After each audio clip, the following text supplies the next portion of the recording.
శ్రీ సత్యసాయి జిల్లా కదిరి నియోజకవర్గం నల్లచెరువు మండల కేంద్రంలో శుక్రవారం నల్లచెరువులో కదిరి టీడీపీ అభ్యర్థి కందికుంట వెంకటప్రసాద్ ఆదేశాల మేరకు జైహో బీసీ సదస్సు విజయవంతమైంది. ఈ సదస్సుకు ముఖ్య అతిథులుగా పరిశీలకులు వహీద్, మనోహర్ నాయుడు, పర్వీన్ భాను, కృష్ణమూర్తి హాజరయ్యారు. సదస్సులో ముఖ్య అతిథులు మాట్లాడుతూ బీసీలంతా ఐక్యత చాటాలన్నారు. రాబోయే ఎన్నికల్లో కదిరి నియోజకవర్గ టీడీపీ అభ్యర్థి బీసీలంతా ఏకతాటిపై వచ్చి బీసీలంతా ఏకతాటిగా గెలుపును కృషి చేయాలని అన్నారు. చంద్రబాబు నాయుడు ముఖ్యమంత్రిని చేస్తే ప్రభుత్వం అధికారంలోకి రాగానే బీసీలకు ప్రత్యేక చట్టం, రాజకీయ కీలక పదవులు, హోదాలు కల్పిస్తామన్నారు. ఈ కార్యక్రమంలో మండల టీడీపీ నాయకులు పాల్గొన్నారు.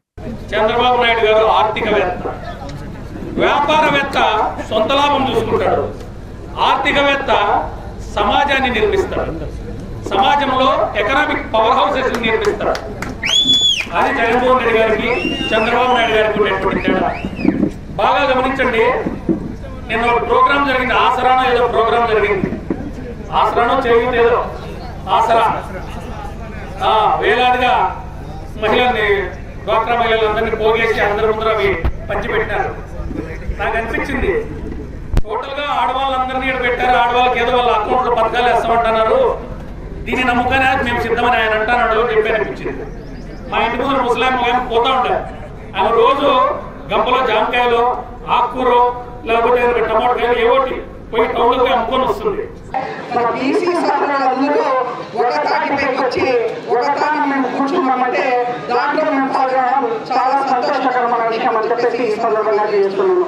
అదేవిధంగా ఈ రోజు వేదిక పైన కూర్చున్న మన తెలుగుదేశం పార్టీ నాయకులు, అదేవిధంగా జనసేన పార్టీ నాయకులు, పెద్దలకి, అందరికీ, కుటుంబ సభ్యులకి అందరికీ పేరు పేరున నమస్కారాలు తెలియజేస్తున్నాను.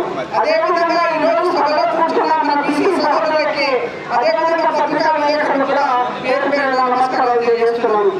ముందుగా అస్సలాము అలైకుం చెప్తున్నాను. ఎందుకంటే ఈ రోజు మన ముస్లిం బీసీలు కూడా చాలా మంది పాల్గొనడం జరిగింది. బీసీలు అంటే మేము కూడా బీసీలోకి వస్తాం, ముస్లింస్ కూడా. ఒక విషయం ఏంటంటే ఈ రోజు జయహో బీసీ అంటేనే దాంట్లో జయహో అంటే ప్రభుత్వం జరుగుతున్న ప్రతి ఒక్క కార్యక్రమం ఐదేళ్ళు తగ్గించాము, మనం గమనించాము.